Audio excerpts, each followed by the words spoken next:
Arrest ചെയ്യപ്പെട്ടതോടെ wrapper വേടൻ ഇപ്പോൾ വാർത്തകളിൽ നിറഞ്ഞു നിൽക്കുകയാണ്. കുറച്ചു വർഷങ്ങൾക്ക് മുൻപ് റാപ്പർ വേടൻ എന്ന പേരിൽ അറിയപ്പെടുന്ന ഹിരൺദാസ് മുരളിക്ക് നേരെ ഉയർന്ന മീറ്റു ആരോപണങ്ങൾ വീണ്ടും ഇതാ ചർച്ചാ വിഷയമാകുന്നു. അതിൽ ഒരു അതിജീവിത കഴിഞ്ഞ ദിവസം ഒരു ന്യൂസ് ചാനലിന് കൊടുത്ത അഭിമുഖത്തിൽ പറയുന്നതിങ്ങനെ: ദാരിദ്ര്യരേഖയ്ക്ക് താഴെ നിന്നുള്ള ഒരു കുടുംബത്തിൽ നിന്നും വരുന്ന എനിക്ക് ഹിരൺദാസിനെതിരെ കേസിന് പോവാനോ സംഭവിച്ചതെന്തെന്ന് തുറന്നു പറയാനോ ഉള്ള സാമൂഹിക സാഹചര്യങ്ങൾ പോലുമില്ല.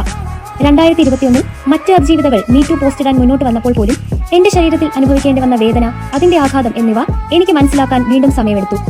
അന്ന് ഹിരൺദാസിനെതിരെ പറഞ്ഞതിൽ നിന്നും സാമൂഹിക, സാംസ്കാരിക, സാമ്പത്തിക സാഹചര്യങ്ങൾക്ക് ഇന്ന് ഒത്തിരി വ്യത്യാസങ്ങൾ ഉണ്ടായിട്ടുണ്ട്.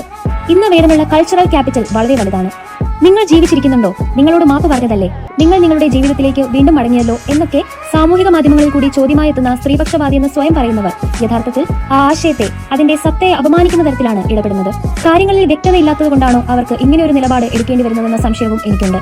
വേടൻ ഇതുവരെ ഞങ്ങളോട് മാപ്പ് ചോദിച്ചിട്ടില്ല. ശാരീരികവും മാനസികവുമായ ഉപദ്രവങ്ങളും പീഡനങ്ങളും നേരിടേണ്ടി വന്ന ഞങ്ങളല്ലേ അവന് മാപ്പ് കൊടുക്കണോ, അവനത് അർഹിക്കുന്നുണ്ടോ എന്നൊക്കെ തീരുമാനിക്കേണ്ടത്. ഇതുവരെ വേടൻ ചെയ്ത ഒരു വൃത്തികേടുകൾക്ക് പോലും ഉത്തരവാദിത്തം ഏറ്റെടുക്കാനോ ഞങ്ങളോട് മാപ്പ് ചോദിക്കാനോ തയ്യാറായിട്ടില്ല. അതുകൊണ്ട് അതിജീവിതകൾ അവരുടെ ജീവിതം നോക്കി ജീവിക്കുന്നു എന്നൊക്കെയുള്ള നുണകൾ പറയാതിരിക്കുക. പുരുഷനെ മാത്രം ആഘോഷിക്കുന്ന സമൂഹത്തിൽ തന്നെയാണ് ഞങ്ങൾ ജീവിക്കുന്നത്. വേടന്റെ കൂട്ടുകാരോട് എന്റെ രാഷ്ട്രീയ അഭിപ്രായങ്ങൾ പറഞ്ഞതിനും വേടന്റെ അമ്മയെ ഒരു മോശം സ്ത്രീയായി അവൻ തന്നെ അവതരിപ്പിക്കുന്നത് ആവർത്തിച്ചുകൊണ്ടിരിക്കുമ്പോൾ അതിന്റെ മറുപടിയായി ഒരു സ്ത്രീ എന്ന രീതിയിൽ അവർക്കും മറ്റൊരു വശമുണ്ടെന്ന അഭിപ്രായം ഞാൻ പങ്കുവച്ചതിനും അവന്റെ ദേഷ്യം തീർക്കാനായി അടുത്ത ദിവസം ഞൊണ്ടി നടക്കേണ്ട അവസ്ഥയിൽ എത്തിക്കുന്ന പോലെ വയലന്റായി ശാരീരിക ബന്ധത്തിൽ ഏർപ്പെടുകയും എനിക്ക് താല്പര്യമില്ല, എനിക്ക് കഴിയില്ലെന്ന് പലകുറി ആവർത്തിച്ചിട്ടും കേൾക്കാത്ത വ്യക്തിയാണ് ഇത്. എന്റെ ദേഷ്യം ഞാൻ അങ്ങനെ തീർത്തുവെന്ന് സുഹൃത്ത് വട്ടങ്ങളിൽ അഹന്തയോടുകൂടി പറഞ്ഞു വെക്കുന്ന ഒരാളെ ഏതു തരത്തിൽ കാണാമെന്ന് ഞങ്ങളെ ആരും പഠിപ്പിച്ചു തരരുത്. വീണ്ടും എത്ര സ്ത്രീകൾ ഇതുപോലെ നേരിടേണ്ടി വരുമെന്ന് അറിയില്ല. ഇങ്ങനെ ഉപദ്രവിക്കാൻ കഴിയുന്നത് അവൻ പറയുന്ന രാഷ്ട്രീയവും കലയും നൽകുന്ന അധികാരവും ആരാധക വൃന്ദവുമാണെന്നാണ് ഞാൻ മനസ്സിലാക്കുന്നത്. അവൻ ജാതിക്കെതിരെ സംസാരിക്കുന്നുണ്ടെന്ന ഒറ്റ കാരണത്താൽ മാത്രം സവർണ പ്രത്യയശാസ്ത്രത്തിൽ നിന്നും സമൂഹത്തിന് വിടുതൽ നേടാൻ കഴിയുമെന്ന തെറ്റായ ധാരണ കൊണ്ടാവാം അവനെതിരെ വരുന്ന തുറന്ന പറച്ചിലുകളെ പ്രതിരോധിക്കേണ്ടത് ദളിത് സമൂഹത്തിന്റെ മൊത്തം ബാധ്യതയായി തോന്നുന്നത്.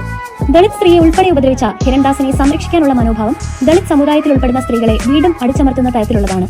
മാത്രവുമല്ല, സവർണ പ്രത്യയശാസ്ത്രം ജാതിപരമായ ഒന്ന് മാത്രമല്ല. സ്ത്രീയുടെ ലൈംഗികത, സ്ത്രീത്വം എന്നിവയെ രണ്ടാം കിടയായി ഒരു ലൈംഗിക വസ്തുവായി തരം താഴ്ത്തുന്നത് കൂടെ ഉൾപ്പെടുന്നതാണ് സവർണ അടിച്ചമർത്തലുകൾ. ഒരേ സമയം ജാതിപരമായും ലിംഗപരമായും അവനേക്കാൾ അടിച്ചമർത്തപ്പെട്ടവരാണ് ഞങ്ങൾ. ആണെന്ന പ്രിവിലേജ് മുതലെടുത്ത് ഒരാൾ ഉപദ്രവിച്ച ഞങ്ങൾക്ക് വേണ്ടി എന്തുകൊണ്ട് സമൂഹം ശബ്ദമുയർത്തുന്നില്ല? ഇന്ന് അവൻ ദളിതനായതുകൊണ്ടാണ് സ്റ്റേറ്റ് അവനെ വേട്ടയാടുന്നതെന്ന് മനസ്സിലാക്കാനുള്ള ബുദ്ധിയുള്ളവർ അവനെതിരെ പറയുമ്പോൾ ലിംഗപരമായ അടിച്ചമർത്തലുകളെ മനസ്സിലാക്കാത്തത് എന്തുകൊണ്ടാണ് ഞങ്ങൾക്ക് വേണ്ടി ടെലിവിഷൻ ചർച്ചകൾക്കിടയിൽ ആരും സംസാരിക്കാത്തത്? പക്ഷേ എന്നോട് ചെയ്ത വയലൻസുകൾ കൃത്യമായി ഏറ്റുപറയുകയും അതിനെന്നോട് മാപ്പ് പറയുകയും വേണം. കൂടുതൽ വീഡിയോകൾക്കായി ചാനൽ സബ്സ്ക്രൈബ് ചെയ്യുക.